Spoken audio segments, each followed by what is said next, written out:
zaдаде.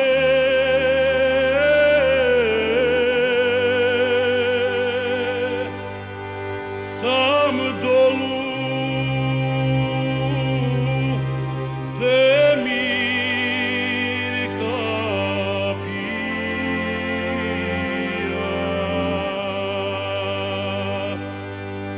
Там долу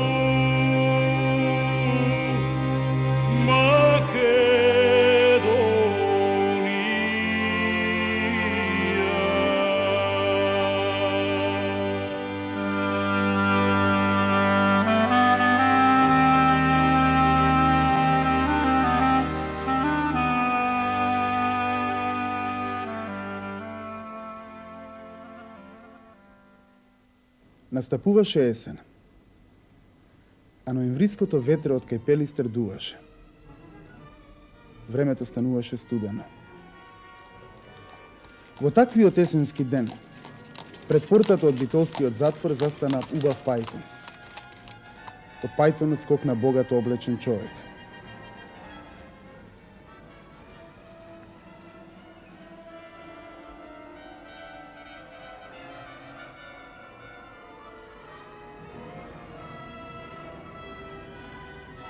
На главата носеше црна шапка, а појасот му го красеше сребрен синџир на кој беше врзан убав златен часовник. Човекот застана пред стражарот кој го вардеше битолскиот затвор и се представи. Јас сум солунски трговец. Пријавете ме кај управителот. Зошто? Праша стражарот. Сакам со него да разговарам за една многу важна работа, продолжи трговецот. Стражарот го пријави трговецот кај управителот на затворот и овој заповеда да го пуштат. Трговецот седна на широкото канабе. Управителот го измери богатиот трговец од нозете до главата и праша. А Ирлија, што има? Јас сум трговец од Солун. Да е жив султанот и да ни е жива царштината, трговијата добро оди, ама ете имам една мака. Каква мака? Повели, кажи. Воздивна трговецот. Тој не Прокопсаник, даскал од Дамјан Груев, кога беше во Солун учител, ми зеде назаем 500 лири и не ми ги врати врато да си го скрши. Сега слушам дека е кај во затвор, па велам да ме пуштите, ефенди, кај него да влезам. Ете да можам да добијам некоја белешка, признаница, писмено признание. Носам и книга да потпиша. Инаку, ефенди, ми отидоа паричките. Тоа не може. Не може, бе, брате. Ова е затвора, не кафеана. Почна да го одбива управителот.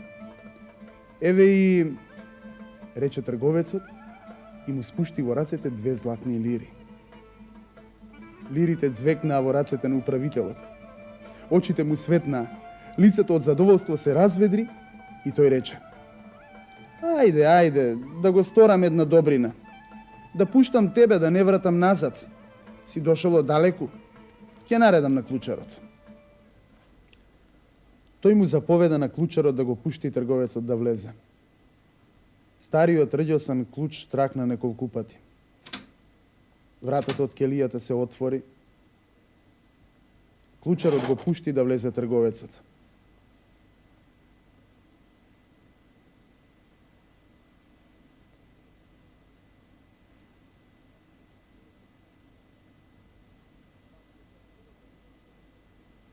И пак ја заклучи вратата. Трговецот влезе во келијата. Низ малите, железни решетки одвај се пробиваше малечко снопче сончева светлост. Внатре мирисаше на земја и мувла.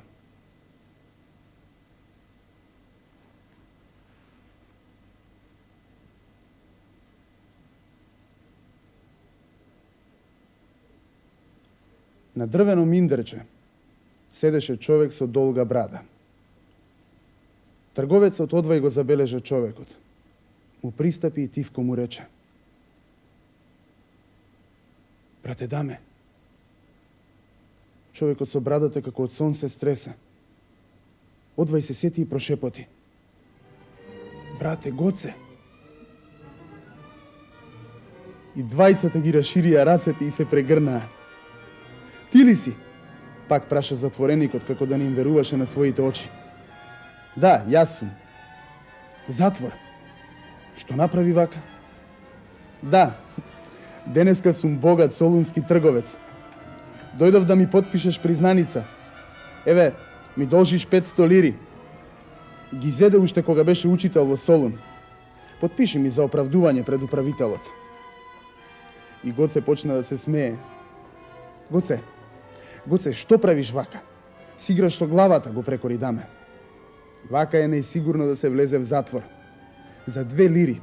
Управителот е во состојба низ покривот да те пушти да влезеш.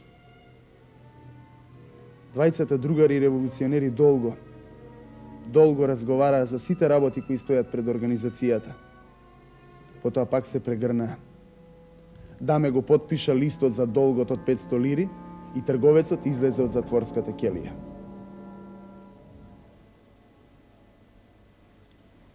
Еве, Мудур ефенди, потпиша батакчијата, му рече на управителот. Одвај го убедив. Ќе го чувам овој лист се додека не ги плати парите. Инаку ќе ги барам преку кадијата. Треба да знае дека и за моите пари може да лежи в затвор. Трговецот се поздрави со управителот. Длабоко се поклони и се качи во пајтонот.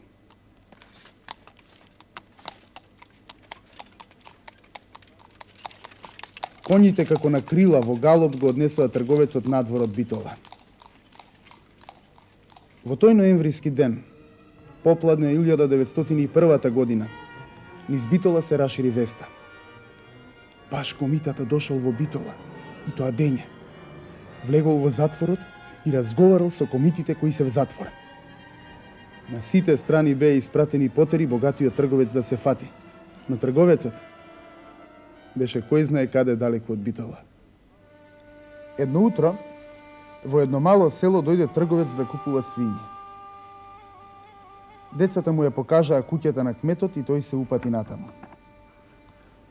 Кога стигна, тропна на вратата. Домаќине, тука ли си? Ти иде мил гостин. Кметот отвори. Настапи долго молчење. Му се чинеше дека лицето на трговецот беше го видел некаде. Но каде? Не можеше да се сети. Тогаш трговецот се насмеа. Белите заби му светна и лицето му се разведри. Дури тогаш домаќинот го позна и радосно извика. Ти ли си, бре, Гоце? Јас сам и кој, му одговори Гоце. Добро ми дојде. Влези. Домаќинот го фати Гоцета под рака и го поведе дома во една гостинска одаја. Токму се беа расприкажале, кога на портата се чу силно тропање. Домаќинот како попарен скокна. Го отвори прозорецот и погледна надвор. Од надвор се чу пак силно тропање на вратата и некој на турски јазик извика. Отвори, бре, шпион! Потера од 5 коњаници. Што да правиме, Гоце?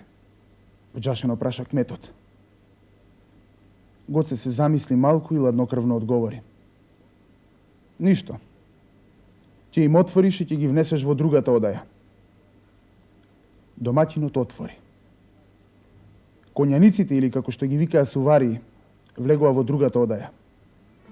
Гоце остана сам. Веднаш нешто му падна на ум. Стана и го скри револверот длабоко во појасот. По едно време се отвори вратата и во одајата во која седеа сувариите се покажа Гоце. Домаќинот почна да ја менува бојата на лицето. За да ја скрие неговата забуна, Гоце господски им се поклони и се поздрави. Им рече: ми се смачи сам да седам. Ако немате ништо против, дојдов малку на разговор. Сувариите го поканија да седне. Гоце им ја подаде својата кутија со тутун и ги праша: каде сте тргнале, Агалари, ако може да прашам, и по каква работа? Му одговори водачот на патролата. Тргнавме по трагите на еден комитски големец. Сакаме да го фатиме. А вие, што барате во село? Дојдов малку по трговија. Да простите трговецу, ми купувам свињи. Само нема трговија, ефенди, нема. А зошто нема? Од тие пусти комити, рече Гоце Делчев. Гледајте да не спасите од тие проклети комити. Инаку со страв живеем од кога се појави тој баш комита Гоце Делчев. Имаш право, ефенди. Да има повеќе што мислат како тебе, Турската империја би цветала, му рече вториот суварија. Ветар би цветала, си помисли Гоце. Не знаете кој сум не би мислеле така. Се разврза долг разговор за трговијата, за животот во Турската царевина, за комитите и уште за што ли не. Време е да си одиме, рече командирот на потерата. Ајде, станувајте, им заповеда тој на другите суварии. И гледајте да го фатите баш комитата. Нека ви помогне Аллах, им пожела трговецот. Сувариите ги потераа коњите и отидоа во друго село да го бараат комитскиот големец. Кога потерата се оддалечи, домаќинот рече: Гоце, како го изведе ова? Зарем не се плашеше дека ќе те фатат? Треба да си смел, стрплив и да имаш јуначко срце, рече Гоце Делчев. Но тие беа петмине, имаа оружје, рече кметот. И мојот нагант револвер не беше празен. Тој вреди повеќе од 5 будалски сувариски глави, одговори Гоце Делчев. Откако си замина потерата, Гоце Делчев и тука ја сврши својата револуционерна работа со местниот комитет.